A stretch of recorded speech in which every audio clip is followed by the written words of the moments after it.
What is up, you guys? Eugene here, and today we will be doing another battle footage analysis, but this time it won't be of myself. I was sent a number of clips from someone who was gracious enough to let me share this, as I'll be going over different approaches, strategies, and different things he can take back with him to practice. And if something in this analysis applies to you, I really hope you can take it back with you into your practice or into your next battle. So I'm going to be analyzing this battle from two different perspectives. One, different approaches and strategies for the next time you battle, and then two, what you're looking to take from this when you go back to practice. I won't be judging the opponent as much since this is about you, but I'll be giving a quick run through of my thoughts on their rounds. So I see some of the clips that were sent to me were some crew battles. So my opinion for one round from each side isn't really fair judgment of the whole battle. I'll be looking at this from a round for round perspective, since the only real context I have is your round versus the opponent's. Just keep in mind my opinions on who won or lost doesn't really matter. What's more important is what you take out of this from both the perspective of different approaches you can take for the next time and also what you can take back with you to practice. With that being said, let's jump right into the video. All right, so it looks like I was sent 3 different clips from 3 different events. So we're gonna watch the first one all the way through. I'll give my analysis, the second all the way through, analysis for number 2, and then the third one, analysis number 3. And then maybe some conclusions after on what you can work on and what you can take back with you to practice, how you can approach the next battle. So let's jump right into the first battle. We'll watch the whole thing first, and then I'll give my thoughts.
All right, that was the first battle, so let's check it out again.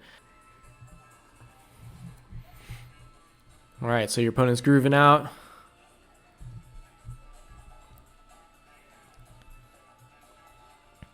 Doing a lot of flow moves. A lot of stab-like applications, shoulder, staying really grounded. I think he does like some like jump right here. Yep. There's a blow up right there. When he gets up, starts dancing it out, and then I see that you're going second. So a couple things to note. If you're going second, you have to keep in mind, really watch what your opponent does and consider if you can beat him at his own game. Whether that's by one-upping his moves or watching the tone or the vibe he's setting and then building off that, amplifying it. So you can see that the first thing, like, he ends his round and he's just dancing it out. If you can just start dancing out, building off that vibe, and then like really amplifying off that, building that energy, or you see that he did a blow up right here. Like he did that halo, and then he did that little jump. So if you have something similar, go ahead and do that, you know, really like try to one up him. And then also he was doing a lot of stab moves, a lot of back moves. If you have something to reply to that, there's a lot of different openings he's setting up for you. You know, so if you have like a back rock combo where you're moving across the floor or something like that, go ahead and use stuff like that. This is all part of replying. So next time you're watching your opponent, start watching for different openings if they're going out first and you're replying to them. So it looks like you're setting a completely different vibe, coming out different energy.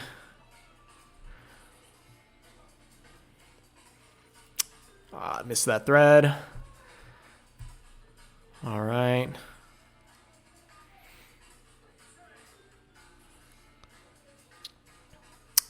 Power needs to be way more powerful on that.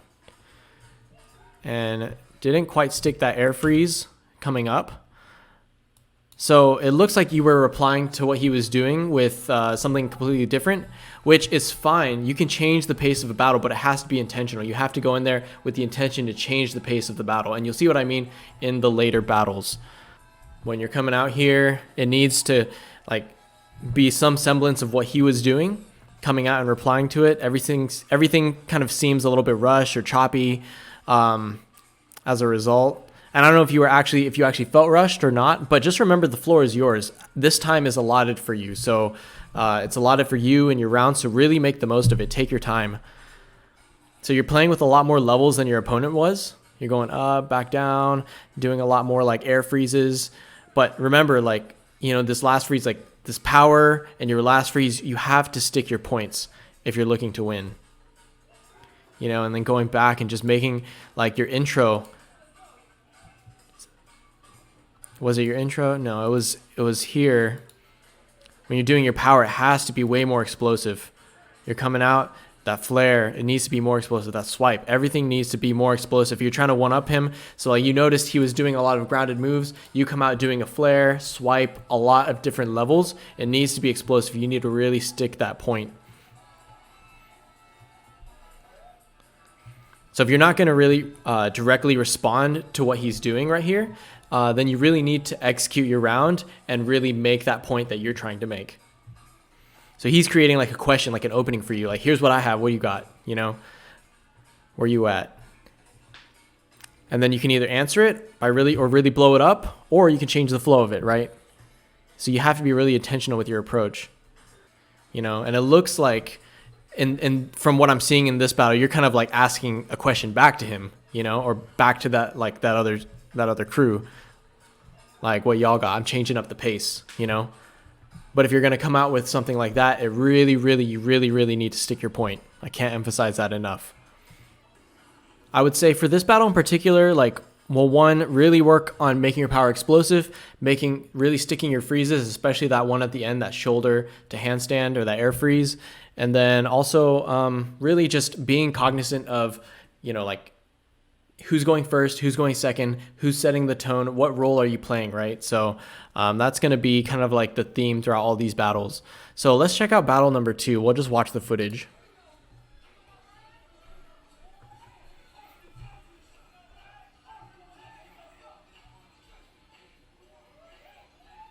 So I see you're going first now. So you're setting the tone.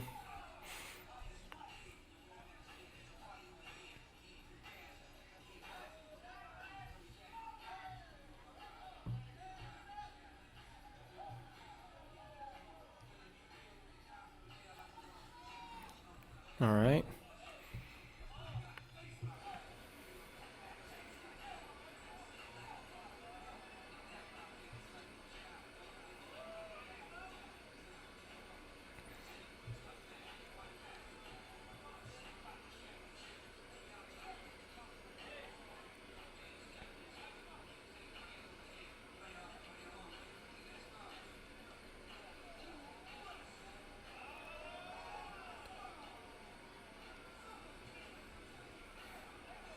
All right. So for this battle, keep in mind now, you're going in first. So you're setting the tone. So not only do you really have to execute, but you also essentially ask a question like, hey, can you beat this? Can you match this? Can you build off of this? That's what you're asking your opponent. And you pretty much want your round to be so good that their response has to be no, right? Also keep in mind, let's say like this is a 1-round battle and you're going in first. Like if this was a 1-round exchange and you're going in first, in theory, after you finish this round right here, your opponent technically knows exactly what to do to beat you, you know? And really now it's just a matter of whether they follow through on the opportunity. So if you narrow it down to that scenario where you're going first and it's only 1 round, like how hard would you really push this round, right? And that's personally like how I treat every round. Like I have to ask myself like if this is the last round I'm doing, or if I'm going out first and I'm setting the tone, like I'm giving them like everything that they technically need to beat me. Like, and if it was just 1 round, I can't build off of that, then I really have to go all out, right? So I know, yes, technically you are in disadvantage by going first, But depending on the judge and the approach of the opponent, it doesn't always put you at a disadvantaged state. You just need to really be aware of your position and strategize accordingly. So no matter which order you go in, you really want to exploit your opponent's weaknesses as well as executing your strengths. And sometimes like that comes hand in hand. So let me give a commentary on this actual battle. So this one, you're coming out first. I see that you start off with power. And again, like your power really needs to be powerful. So when you practice your rounds, you really need to practice having that explosive element in your power. Doing a backspin, caught that baby freeze, really close to the crowd. Need to work on that control. Moving it back to center, good. Doing some footwork. All right, flowing around and rolling back to elbow freeze, right? So you try to do it one hand, but didn't really stick it. Really, don't be afraid to use two hands. Like what's more important is that you stick the freeze to make your point.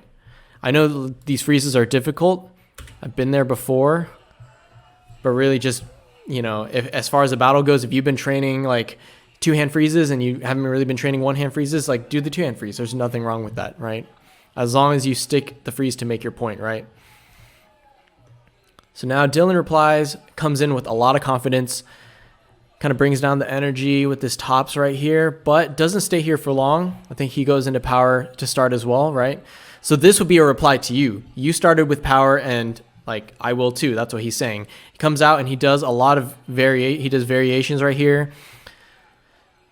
So he comes out real powerful, variations, hits this freeze, does some footwork text right here, some CCs, uses the space, goes back and forth towards you guys and back to center, something I want to get back to later, and then flows into an invert or a hollow, sticks it, nice, finishes strong, real dope, gets up, dope. So Dylan really dominated that round with a really good response. Even if he didn't really consciously think about the response that way, he came out and replied to your power with more energy, variety, but also replied by using the space. So for example, you do that backspin to baby right here, where you're kind of retreating back towards your crew. It shows a little bit of uncontrolledness, and then you had to bring it back to center, right? And then if you watch Dylan's round, when he's on the floor, he comes forward towards your crew and around the same space where you retreated back towards your crew, right? Comes forward towards your crew, controlled and confident, and then goes back to the center and continues his flow. So kind of like Dylan goes to this same space that you were in.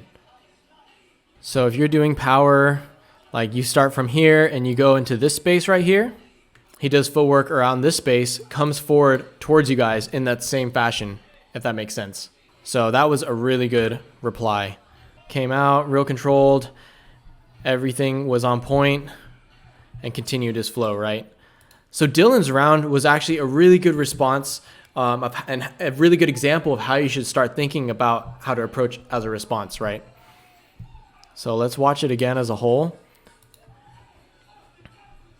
And so if you were to apply whatever you in this battle to that previous battle, that would have been, you know, maybe a way you should have approached that previous battle, replying to that other guy.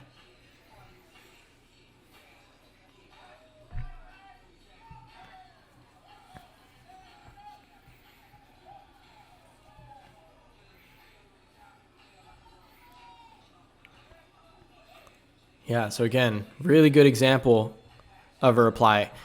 He may not have consciously thought of it this way, but the way it's structured and just looking at this round for round, it's a really good way to respond to your round. And I think if you were to take anything out of this, look at Dylan's round as a good example. He basically took whatever you were doing and amplified it and said like, hey, whatever you just did, I'm going to do my version and it's going to be better, right? And that's kind of how you want to reply. After this, we'll get to the third battle. All right, so you're going in first. Remember, you're setting the tone and the vibe on this. Remember, same. Wait, is this the same intro as the first?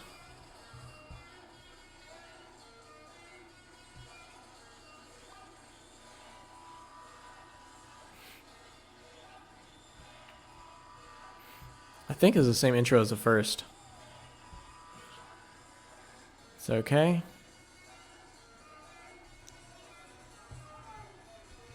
Pretty good flow.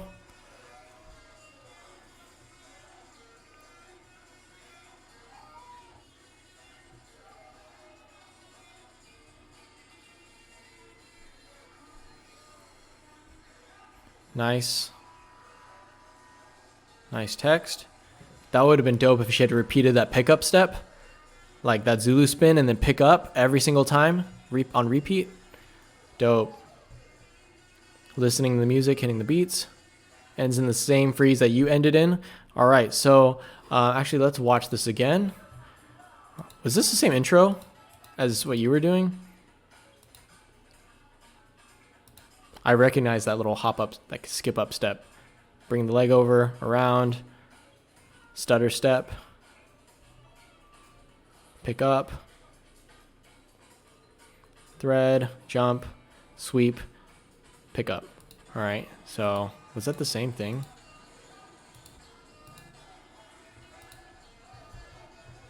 No. Skip, pick up, sweep around, figure 4, stutter step. And then there should be a thread, and then a figure 4.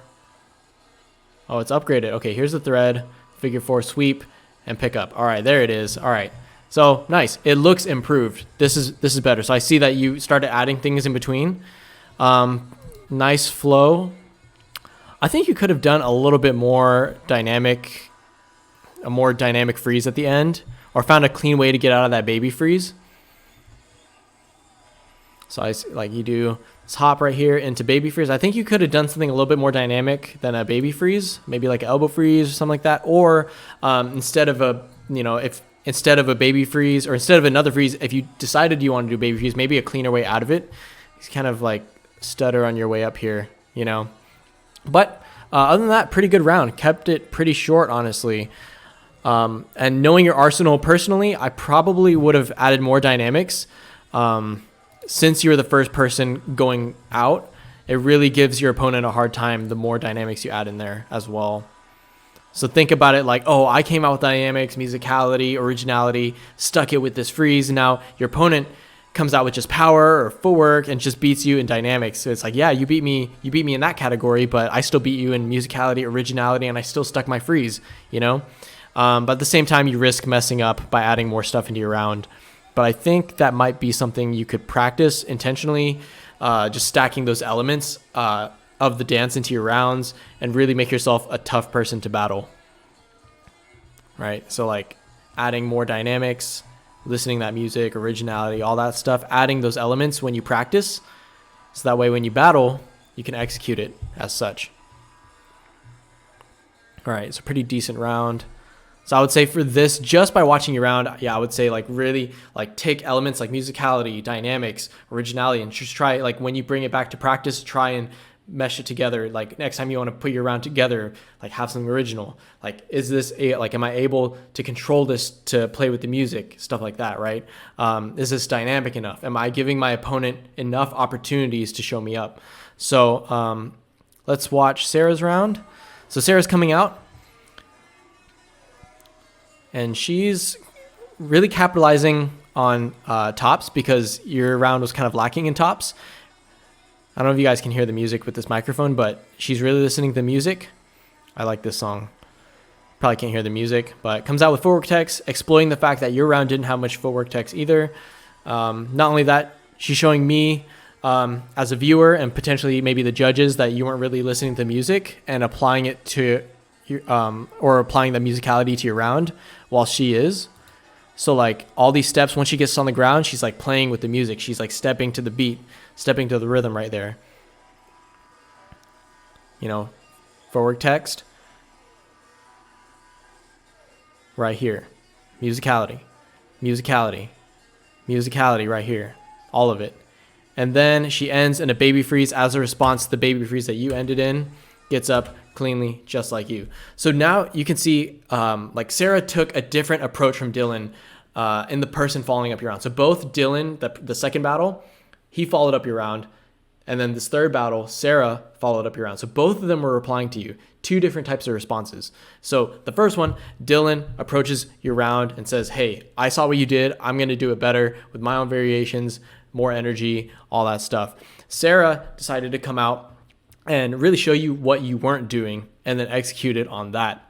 So it's kind of like a mental game right here, right? So the way you would like the way you play this mental game isn't really like black and white. There's a lot of different ways you can approach this. There's not like just one formula, like, oh, you have to one up them. You have to do this, right? So like Sarah, she's like, oh, maybe my power is not as good, or maybe my dynamics aren't as good, but you weren't listening to the music. You weren't doing footwork text. So let me show you what you were missing, right? It's not only a matter of execution, but also being intentional about how you want to ask or reply, right? Strategizing. With that being said, there's a couple takeaways you can immediately take back to practice, right? So overall, I would say consistently your top rock, right? So none of these battles, you didn't have much variety in your top rocks.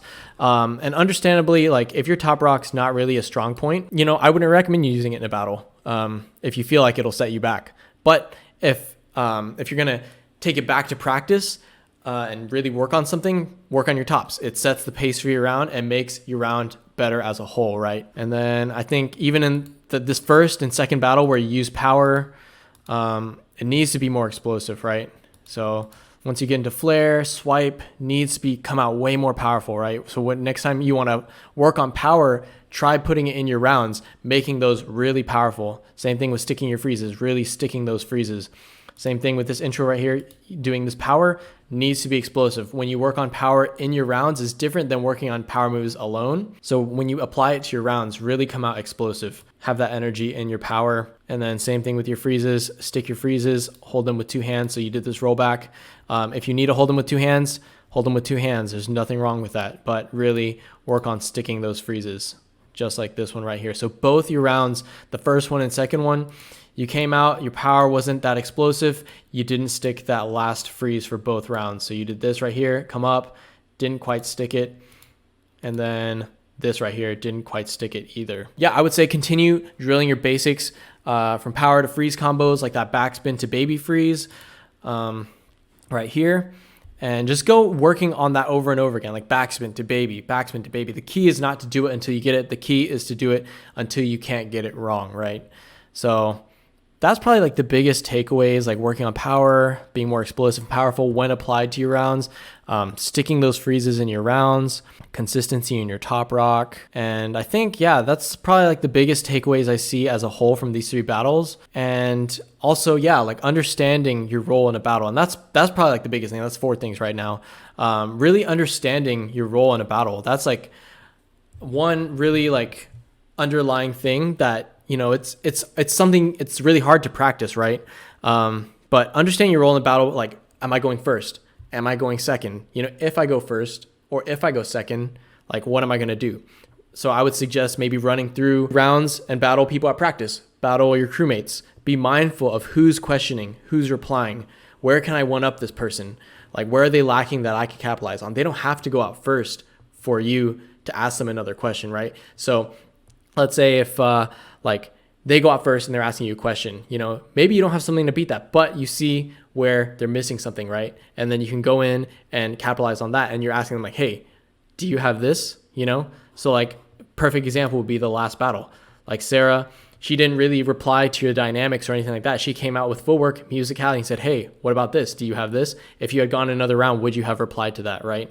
So different ways you can approach it. Like if you get lost in like who's going first, who's going second, like, way down the line, and when you're doing a lot of rounds in a battle, it does get confusing sometimes. If you see an opening for like an opportunity to like, oh, this person didn't do this, or this person did something I can do, but I can do it better, then go out there and do that.